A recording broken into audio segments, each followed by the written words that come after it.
one thing that I would be happy to do is how to write a conceptual paper or conceptual papers on digital innovation. Some of you, like I do, may be listening this IS Research podcast from Jan Recker and Nick Parenti. It was an interesting coincidence because the topic of their latest episode was about conceptual paper writing, and they extensively talked about one of the papers I wrote, and it was really interesting and helpful for me to prepare for this session. So if you have not heard it, I strongly encourage you to listen to that because I thought it was really helpful. It's always interesting to hear how other people analyze your own paper and compare to different papers I wrote and so on. So anyway, if you have a question about that episode, and I'd be happy to discuss that with you as well. So, okay, so writing a conceptual paper on digital innovation. So let's see. So I've done few. I share those as a link. I realized I didn't include the very first conceptual paper I wrote, which was 2002 ISR paper, editorial or research commentary, next wave of nomadic computing. And then I did a MISQ issues and opinion experiential computing paper. And then same year, I had another paper, the new organizing logic of digital innovation, and which introduced a layer module architecture. And the most recent one is ontological reversal and digital first paper that I did. And along the way, I have a few failed ones that I either gave up while working on and or ended up becoming a book chapter. And then I have, couple new ones that I am currently working on. Um, and then there are, I think I shared a couple of uh, empirically driven theory papers. So it's a conceptual paper based on empirical studies. So happy to talk about those papers as well. But I will be mostly in this part of the talk focusing on pure conceptual paper that I did. So I will tell you a little bit about the backstory of each of these papers so that you understand how it came about. And then I will sort of generalize what I learned along the way, and then we can have a conversation. So the very first paper, research commentary of the nomadic computing, ubiquitous computing in early 2000. So my until that, my research was very much in the intersection of knowledge work and collaborative computing. I was interested in CSCW, computer-supported collaborative work, and I was fascinated by video conferencing and application sharing and whatnot. In terms of space of the application of such work, I was interested in knowledge work. In particular, I was interested in engineering knowledge work. So I am in Cleveland. I was exposed to many engineering companies here. So at that time, knowledge management was a big deal. Everybody was doing knowledge work. Much of what people were studying was knowledge sharing.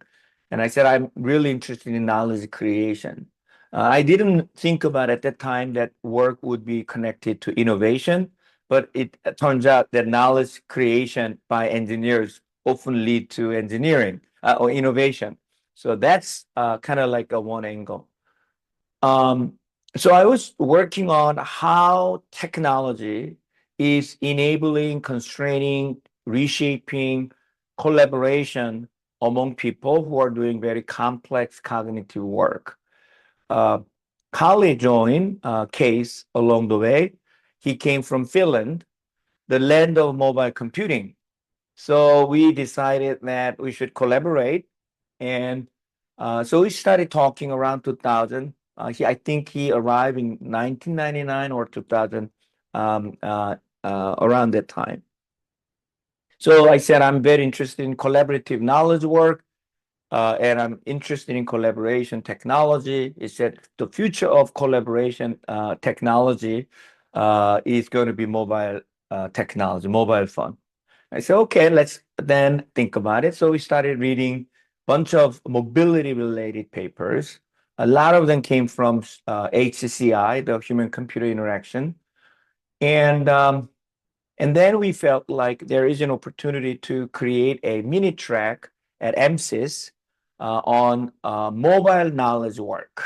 And it was a very lame attempt to bring our two separate research interests into a single research stream. We proposed that mini track to, I forgot what a main track was, and we were told that as a new mini track chairs, we are allowed to write a conceptual white paper or position paper of the mini track, um, and then include it in our mini track.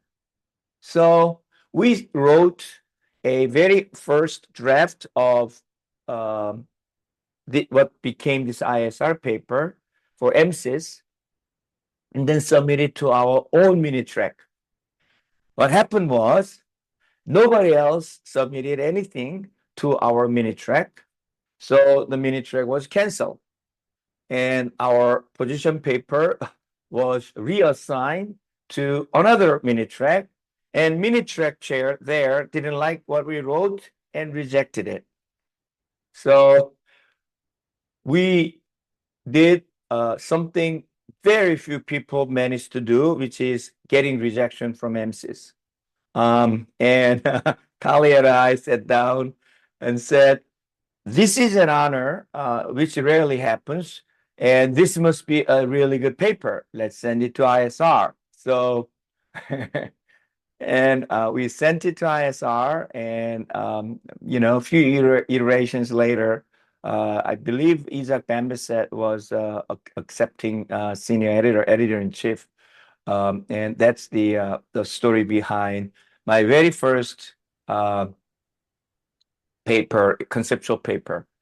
Now, every paper you write, there is a moment when you feel like this is a paper. I remember sitting in college office, we started like we got to have some framework. We didn't have one in the original draft. We said we need to have research agenda. We need to have research question. So we just sat down and came up with a relatively lame way of thinking about infrastructure and application. And if you look at that paper, we kind of divided and socio-technical way of thinking about those, came up with a bunch of research question, group level, individual level, organizational level, and societal level type of way of thinking about it. What I learned from that experience was when you have a systematically and logically driven framework as a way of completing your theory development, then you begin to systematically fill the gap. And then if it holds, then you have something to say. And then, the other one was it has a three triangle, mass scale, mobility, and I forgot the other one. And they were more or less driven by our observation of the phenomena, and it seems to resonate with people. So that's that. So we did that paper, and then we had IFIP 8.2, and I kind of became known as somebody who's doing ubiquitous computing, numeric pervasive computing type of person at the time. And that space was completely driven by the new emerging sort of technology applications outside of organizations. Mobile operators were selling phones and people were creating new type of artifacts. iPod became available and iPhone came out in 2006. So the world was going through very radical change, and OnStar became a viable product. And I had a meeting with the CTO of GM OnStar at the time. He talked about how GM car has more lines of software code than the most complex operating system at the time. And then he mentioned that GM is now just no longer assembler, the OEM of parts, but we are the integrator of software. So those were the inputs that I was getting. So I got very excited about it. So I started reading um, research papers. A lot of them came from MIT Media Lab and people who are doing physical computing because I knew that this is a different kind of computation, and I had to look at some other fields. And then I stumbled upon the work of Paul Durish and Adam. I'm blanking his name. He's at Michigan Architectural School. And then Bill Mitchell, of course, he was at Media Lab. So these are the people who are building um, digital artifacts that are outside of everyday people's domain. And when I started reading their work and seeing some of the technology demonstrations, I got very excited. Um, I got invitation from Ulla Henfridsson, who was at the time at Victoria Institute in Sweden. And I was there once before, and I was invited back. I was invited by someone else. And Ulla was working on this ubiquitous computing sort of embedded car project, which I accepted as an editor for INO special issue that I edited with Kali. And after that, so he and I started talking about possibly collaborating. And he said, "Why don't you come to Victoria Institute to meet with my colleagues?" And then he asked me, "Which paper are you going to present?" I said, so I've been thinking about this idea of writing something about different kind of technology application that IS people do not seem to be talking about. And what if I show up without a paper, but just a presentation and abstract? It says, that sounds like a fun. So my paper, this experiential computing paper, started in 2006 with a series of presentations that I gave. So I kept working on the idea through presentations. I didn't write a paper for about a year and a half. I was just working on the story. I was working on the idea. Along the way, I kept reading. And then each time I give a talk, people give me new books to read and so on. Very early on, I knew that this is going to be about experience. So, phenomenology and, all these sort of people, Heidegger, I read John Dewey. So these were very important sort of philosophical readings that I did in order to uh, uh, think through this idea. So then the paper was written. Um, the paper then became quite uh,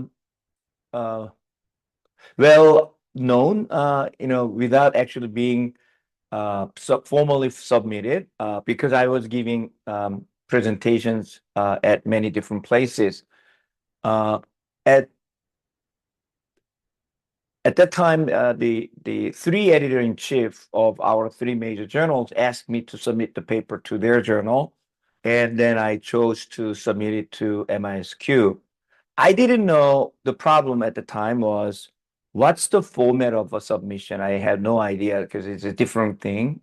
Carol Saunders, who was the editor-in-chief at the time, suggested that I make it as an issues and opinion.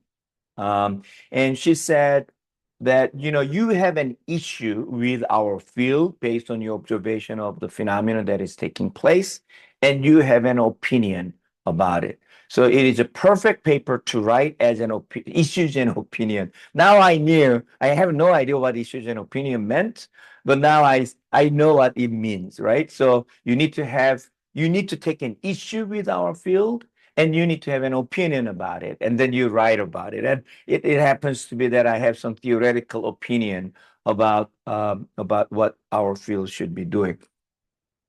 Now, along the same line, during the same time period, I was doing digital innovation. So we started sort of labeling this whole phenomenon as a digital innovation.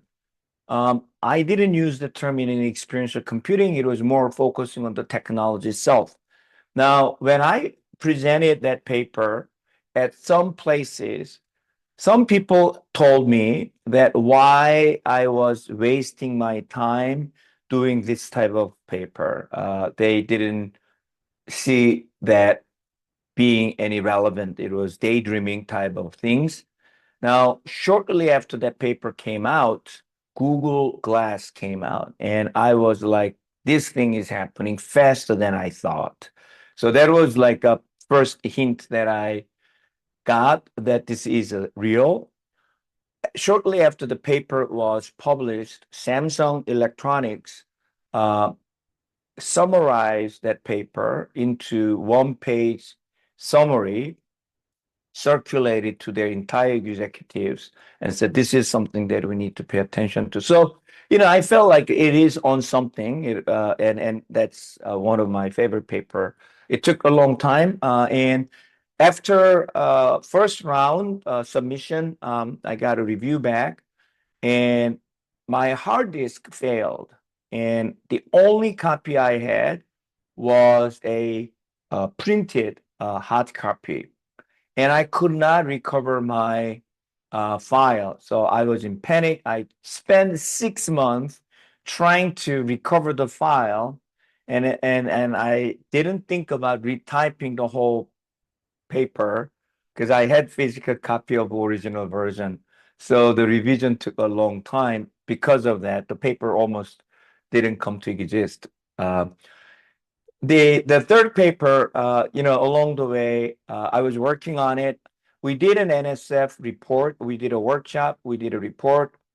Some idea of this, John von Neumann computing architecture and Klaus Shannon's digital signal came to my mind as I was writing that first draft of NSF report. And and then Samba was organizing this 20th year anniversary special issue of ISR, and the call for paper came out. So the idea was, being developed over time, but the paper was written incredibly fast because of it was a special issue. And so I reached out to Ola and said, we've been working on this idea, so we kind of like had a first draft or something. And then Khalid joined, and then that's how this paper came about. And then after that paper was done, I just kept on working on this digital innovation. And so the inside of that paper was really my observation of the digital product, and particularly just making an observation on iPhone and how iPhone is a different kind of product in the sense that I can have iPhone as a phone, and it's just everyday observation. We don't take it as an interesting problem. I can use it as a music player. I can play as a game device. I can do it as an ebook player. Why it is happening and how it is happening. So I was trying to theorize that. And then that's where the idea of this separation of four layer came, and we theorized it, and then that became the layer module architecture. Digital first came from one insight, one observation. That was, I was looking at Google Map, and I actually was reading a newspaper, and the newspaper had a story about Google Map inventor discovering the idea that so people ask them to do a lot of work on navigation. So first time, the most requested feature of Google Map was navigation service. So they did that. And then according to the legend in that story, news article, uh, the guy who invented Google Map, who I believe tragically killed through some hiking accident or something, ran into Sergey's office, excited, saying that, right now when car moves, blue dot follows. What if we move blue dot first and let the car follows? And when at that moment, I said, this is real, right? This is different than anything else. The car is no longer a car. Car is a dot, and the car is being printed. That blue dot is printed on that particular hardware device. And then I started thinking, what else is happening there? And then I realized airline ticket is just a piece of paper now. In the past, before e-ticket, airline ticket was real physical ticket. But then when e-ticket became the main mode of producing tickets, the paper is just a avatar of real ticket, which is immaterial digital objects. So that's kind of like the insight. So I've been talking about this ontological reversal for many years. Again, same idea. So I was giving a talk without writing a paper. And at ISIS Dallas, um, I had a beer with Richard and Michael, and they were talking about digital native and digital this and that, and how IS field needs to become different. So we originally wrote a paper merging our ideas. I didn't bring this ontological reversal idea fully. I was just like dancing around because my ambition was writing a separate paper. And then during the review process, reviewers said, we really like that idea, make it as a main part of the paper. So then it's just, we wrote it out as a full sort of main story of the paper. And that's how this paper became what it is. So again, a similar pattern. So how do I, if I generalize what happened here, it seems to me that I often begin these papers with a observation or a story, and then it becomes the story that I tell other people. Look, here's an interesting observation here, right?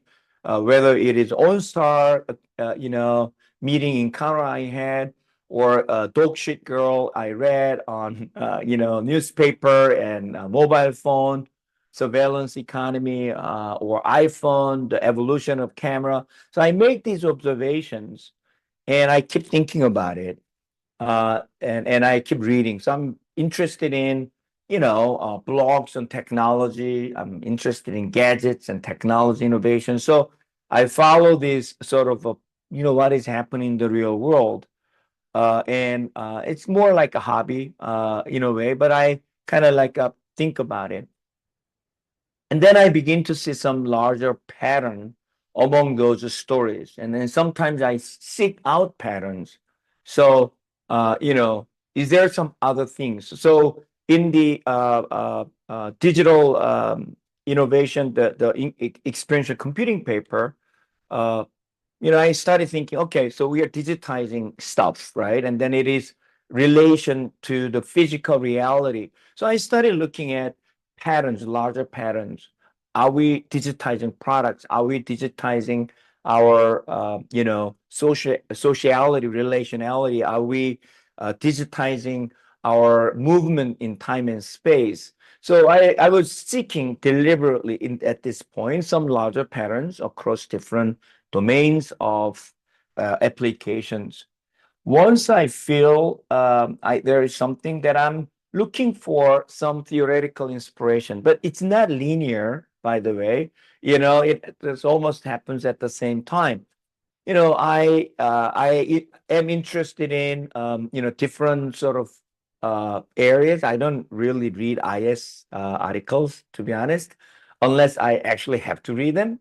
So when I write an article, I read all this work that other people do. So when someone mentions, like a 2022 MISQ papers or something, and unless it is something that is directly related to my current interest, I don't know. And I think that may be one of the reasons I say something somewhat ridiculous to IS folks, or depending on how you see it, thought-provoking, because I don't really pay close attention to what is happening in the discourse, IS discourse. So I spend a lot of time on whatever I want to read. Sometimes it's about music, sometimes about art, sometimes about design, because I am interested in design. I'm very interested in evolution and science. So I read those things. I am interested in history of computers. So, and every once in a while, or social theories, big social theories, I'm interested in reading and learning more about those esoteric social theories. So whether it is Delanda, Deleuze, or and others, and Simondon recently. So those are the names that I'm currently reading, and then I talk to people who actually know those theories, and then they tell me how I should think about these. So they are very helpful. That gives me a way of transforming these metaphorical stories into more theoretical domain, and try to build some sort of like a theoretical framework. Uh, and that if that is successful, then it becomes some sort of conceptual framework. And conceptual framework requires some form of table, systematically analyzing different dimensions, and then some form of visual representation. If you can have both, that's great. At least you need to have, I think, one.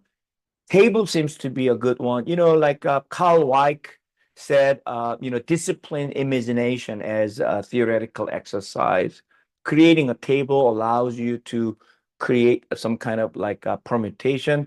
And I have learn few tricks to play with conceptual framework. So I want to move things, make them dynamic once we have a 2x2. And then I say, what if we make them evolve? What happens? How does that happen? Right. So that allows, and then, once you start going down the path, existing process theorization tools give you a language of sort of playing with those different mechanisms, right? So whether it's life cycle, it's dialectic, duality, and or linear evolution, you can map that out and then say, oh, this seems to hold. And then you go back to the stories, empirical observations, and see if they work. And then you're trying to tell a story in your paper, right? The story has to be coherent to the sort of people who you are trying to communicate. And I often take my ideas to my EMBA class. Now, this is maybe surprising to you because EMBA, or executive education, these are practitioners who have no idea or no interest whatsoever to theoretical framework. What I learned in my case is the type of conceptual work that I do, which is inspired by the practical phenomenon, and then trying to abstract and then come up with some conceptual framework. Uh, High level executive audience actually are the best audience to test your ideas. If they approve, then you have something real. If they find your framework useful, I validate it with most of these ideas in my executive education part of my course, and then I see what people say. Sometimes people give me some feedback, give me more cases. It enriches your idea. And then, you need to write well. It's obviously it's unusual. The genre is not fixed. So the writing becomes even bigger challenge. If it is an empirical study, even if it is qualitative, you have certain template. Conceptual paper in general, I don't think there is a well-established sort of template. So, MISQ, that experiential computing paper, I just decided that I'm going to start with the stories. And I enjoy writing it, and then it seemed to work. I don't know whether that will work in other cases. But so you have to really think about how you're going to communicate in written form. And that's about it.